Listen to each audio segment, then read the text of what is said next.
Lesson 3.6 deals with reciprocal functions. And what we have here to start with is just a list of several functions, and then across from them are the reciprocal functions. We start off with trigonometric functions. So we remember these different trig functions and trig relationships. Just so you remember cosecant is 1 over sine of x. Secant is 1 over cosine of x, and cotangent is 1 over tangent of x. So we see that those are reciprocal functions. You take this reciprocal of tangent, you get 1 over tangent, which we have another name for called cotangent. So even though cosecant, secant, and cotangent don't look like fractions, they are reciprocal functions because they're defined that way. We have a couple other ones here just so you're aware of. You can take any function and do the reciprocal of it. So 1 over 3x. Reciprocal of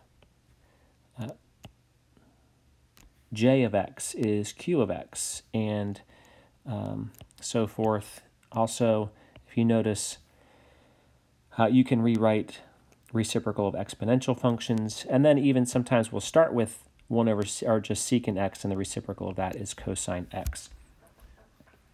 We're just going to go through some basics here.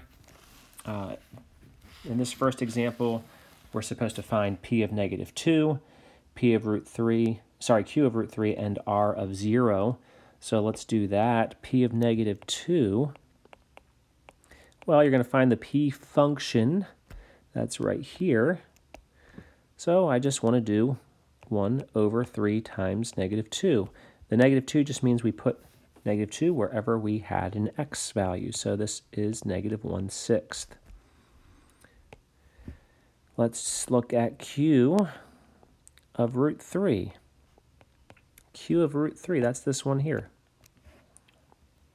So we're going to put root 3 in for x.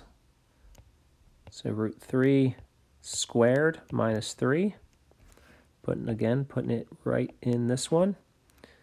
And that's 1 over, well, root 3 squared is just 3. 3 minus 3.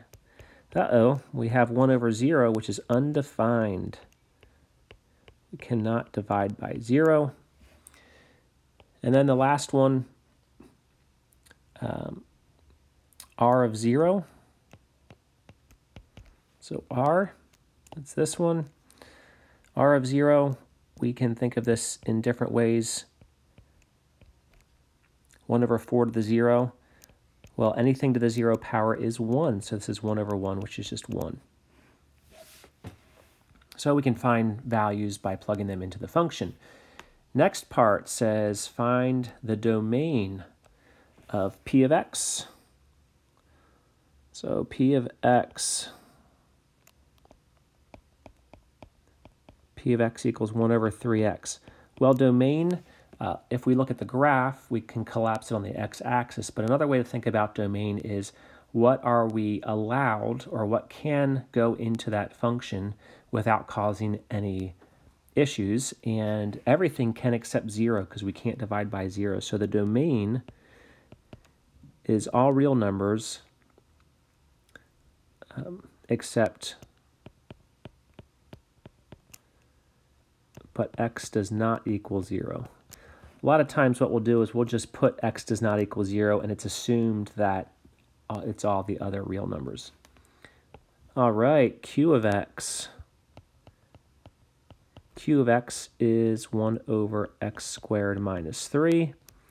Once again, this is a fraction, so we can't have a 0 in the denominator. This one might be a little harder to see, but so what we can do is we can write a little equation.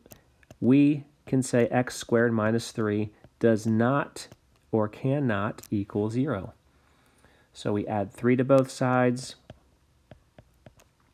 take the square root, and we get x cannot equal plus or minus root 3, because that would make the denominator 0. So that's our domain, all real numbers except for positive root 3 and negative root 3. Moving on to r of x. R of x is 1 over 4 to the x. And we see that we cannot ever make that denominator 0, because no matter what we put in for x, we get 4 to a power. It's still a real number, so the domain here is the reals. And we actually knew that from this form as well. We know exponential decay looks like this, and we have all real numbers. And the last one for here, L of x. L of x is secant x. Well, we know that secant is 1 over cosine of x. And does cosine ever equal 0? Well, it does equal 0. So we're going to actually look at this later. So cosine equals 0 at all these spots, and it will go on forever and ever. So what we want to do is figure out where are these. Well, this is at pi over 2, and 3 pi over 2, and then 5 pi over 2. So our domain is all real numbers except x cannot equal, and this gets a little tricky sometimes, it looks like it can't equal odd numbers times pi over 2, because this is negative pi over 2 and negative 3 pi over 2. Well, the way that we write that, the way that we can get an odd number is to write 2k minus 1 times pi over 2. And the reason 2k minus 1 is always odd is because we take 2k, where k is going to be an integer. So k is an integer. 2 times any integer is even. Even minus 1 is going to be odd. So that is the domain. X cannot be 2k minus 1 times pi over 2. Also, we could see that as 2k, we could say 2k plus 1, because that will also give us an odd. So those are the domains of those different functions. We were looking for problem areas, and in this case, we're looking for when the denominator equals 0, and that cannot be part of the domain. We're going to do a little bit of an investigation here with reciprocals. And this will help us as we move forward with graphing reciprocal functions. So what is the reciprocal of 1? Nice and easy. The reciprocal of 1 is still 1. The reciprocal of negative 1 is negative 1. So when we graph reciprocal functions, if the y value is 1 on the original function, it will be 1 on the reciprocal function, because the reciprocal of 1 is 1. All right, finding the reciprocal of these. The reciprocal of 2 is 1/2. Reciprocal of 4 is 1/4. So we're getting larger values here. What's happening with the reciprocals? Well, the reciprocal of those numbers are getting smaller and smaller. Now, they're not getting smaller and smaller towards negatives. They don't ever reach the negatives when you're dealing with positive numbers, but they're getting smaller and smaller. They're getting closer and closer to 0. So that answers, that helps us with the next question. What happens to a fraction as the denominator increases and the numerator remains the same? So looking at this, at these points, we have 1/2, 1/4, 1/10. So the denominator is getting larger, the numerator is staying the same. These are getting closer and closer to 0. So the fraction is, we say, approaching 0. Does it ever reach 0? No, because even if you had 1 over a trillion, that's still not 0. What's the reciprocal of 0? Now this one's a little bit tricky. We're going to think of it in this way just to help us, but the reciprocal, if we think of 0 as 1 over 0, the reciprocal is 0 over 1, the reciprocal is 1 over 0, which is undefined. So the reciprocal of 0 is undefined. And then, so actually that one's pretty straightforward, but the other one, the reciprocal of undefined, in these cases, this is going to be 0. And we can think of this for the same reason. So 1 over 0 is undefined. The reciprocal is 0 over 1, which is 0. So those are going to be some helpful pieces of information as we move forward. All right, so we have our helpful facts when graphing reciprocal functions. I'm going to go to the examples here. Given the graph of f of x, find 1 over f of x, which is the reciprocal of f of x.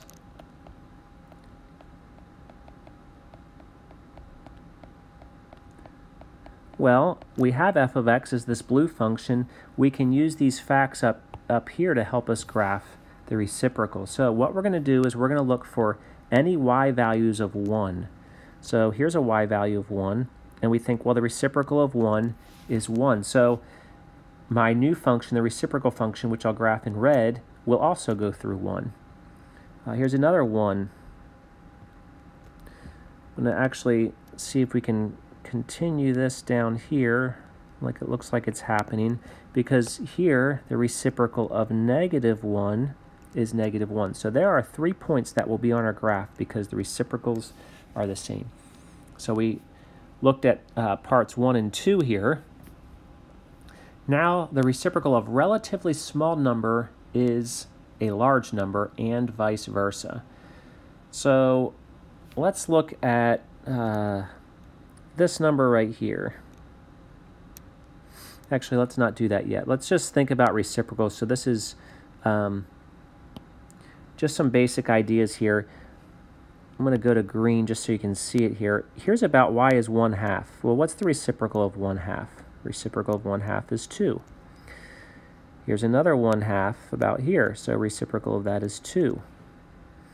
There's another 1/2. Reciprocal of that, same x value, is up at 2.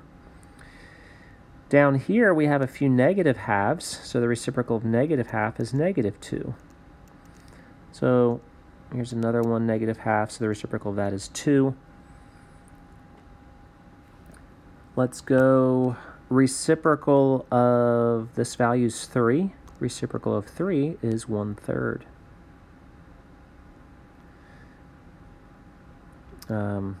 So that should help us. Now, the reciprocal of 0 is undefined. So what we're going to do is look at where our blue, our original graph, f of x, crosses the x-axis. The reciprocal of that is undefined. Well, undefined means we have to have a vertical asymptote there. And so wherever, and this is a really helpful one, wherever the graph crosses the x-axis, the reciprocal will be undefined.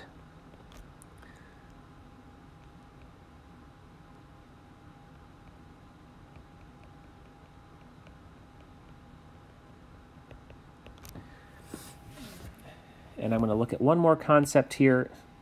I'm going to extend this graph all the way up to here. So we're going to think, well, the reciprocal of 4 is 1/4, and the reciprocal of 5 is 1/5. So as we look at that, the reciprocal of a relatively small number is a large number and vice versa. So as our numbers get larger, 4, 5, 6, the reciprocals are 1/4, 1/5, 1/6. They get closer and closer to 0. So we can now graph this. I'm going to start here kind of in the center, not the center, but in this section. It has to go through here, here, and we have these vertical asymptotes. Down here, we should pick out one more point. This looks like it's about -3/4, so reciprocal of that is 4/3, -4/3, so probably about right there. So, and then here, if we think through, goes through this point. The reciprocal of 1 was 1, so that's this point here. And then we have to hit these little yellow points that were reciprocals. And it's going to get closer and closer to the x-axis but never reach it. And the other thing we have to look at is over on the far left. We had this point and this point, and so the same idea happens. It's going to be a follow a horizontal asymptote here as well. And so there's the graph of the reciprocal function. And then this one here, graph f of x equals this function here.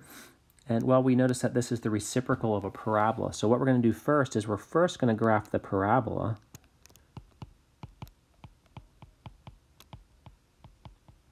So this parabola would move right 3 and up 4. It has a -2 out front here, so it's going to be upside down and it's going to be steeper. Normally we would go right 1, up 1. We're going to go right 1, and then 1 times -2 is -2. We would go right 2, up 4 normally, but 4 times the -2 will be -8. So we're going to go down 8, and since parabolas are symmetric, the same thing will happen on the other side. So there is the graph of the parabola. Now we're going to use our idea of reciprocals to help us graph this next one, or the f of x. So let's graph that in green. Well, the reciprocal of -4 is -1/4. Same thing here, reciprocal of -4 is -1/4. The reciprocal of 4 is 1/4. Reciprocal of 2 is 1/2. Same idea over here. And then the other thing we have are these vertical asymptotes. So where the graph crosses the x-axis, the reciprocal is going to have a vertical asymptote.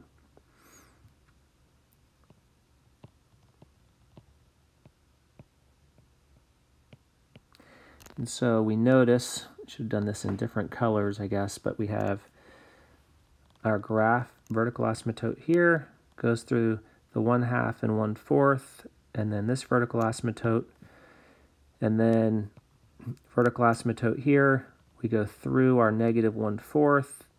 Now that's going to be a horizontal asymptote because these fractions, they're negative, they won't ever become 0. And the same idea over here. So this thicker green graph is the graph of that reciprocal function.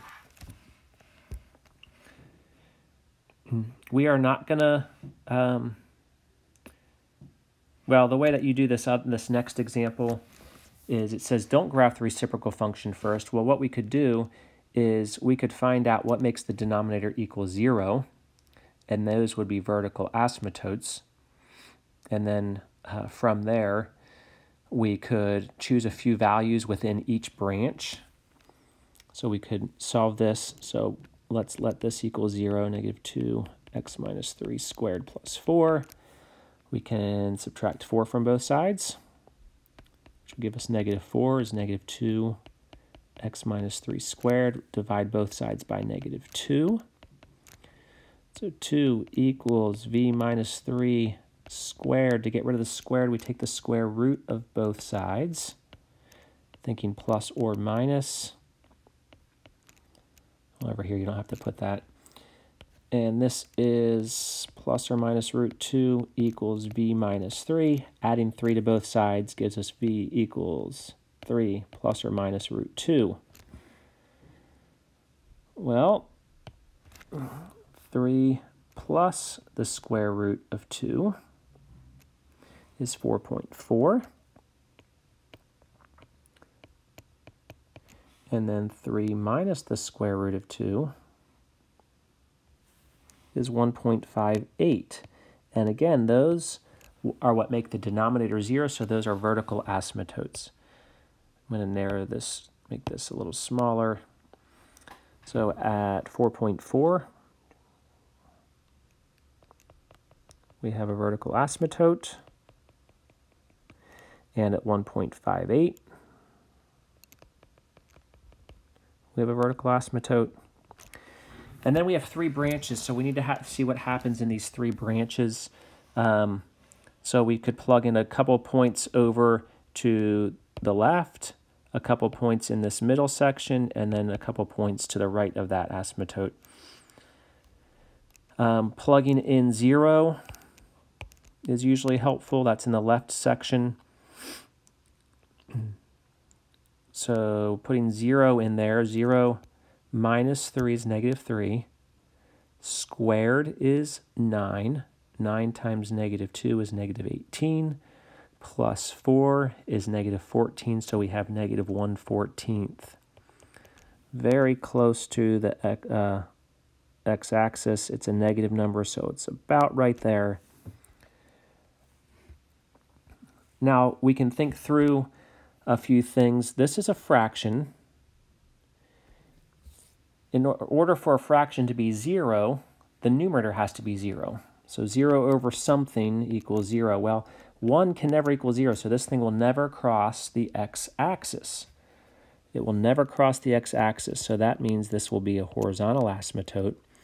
And what we can do as we work across here, horizontal asymptote has to hit this point, has to come down. This is a vertical asymptote, so it can't cross over there.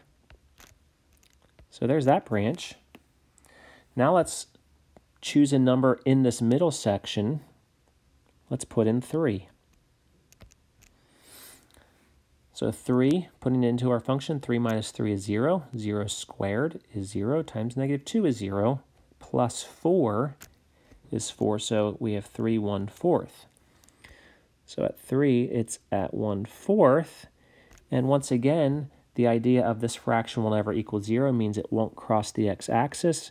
We have these vertical asymptotes kind of as guide rails here.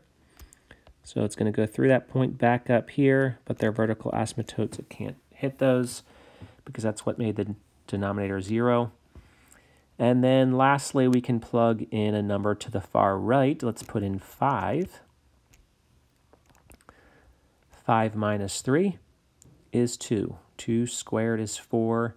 4 times negative 2 is negative 8. Plus 4 is negative 4. So we have negative 1/4. Negative 1/4, which means we have a vertical asymptote here. It has to come down this way. Never equals 0, so horizontal asymptote there.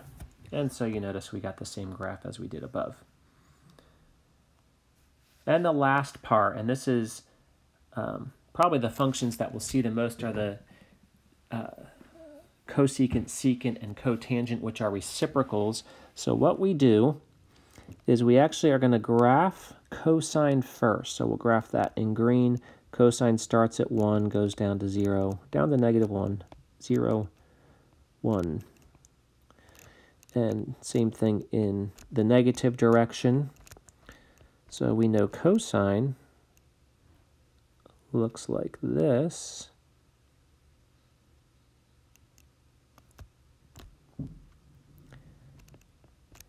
And we're going to think through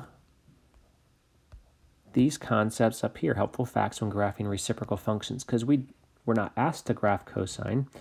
Well, it says use the graph, but our goal is to graph secant. So let's graph that in red. And what we can do, anywhere where cosine was 1, secant will also be 1.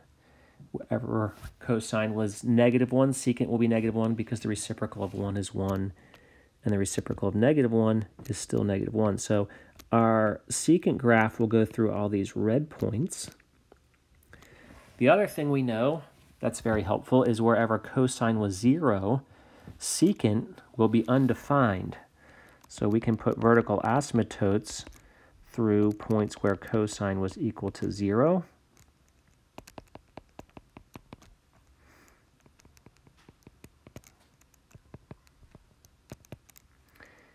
And then we can use those guidelines and the points we know to graph secant. Another thing we can think through, let me just put a couple more. Here's like a half and a half. The reciprocal of a half is 2. So here's a negative half. Reciprocal of negative half is 2. So we see that these will come up towards the vertical asymptotes, and these will come down toward the vertical asymptotes.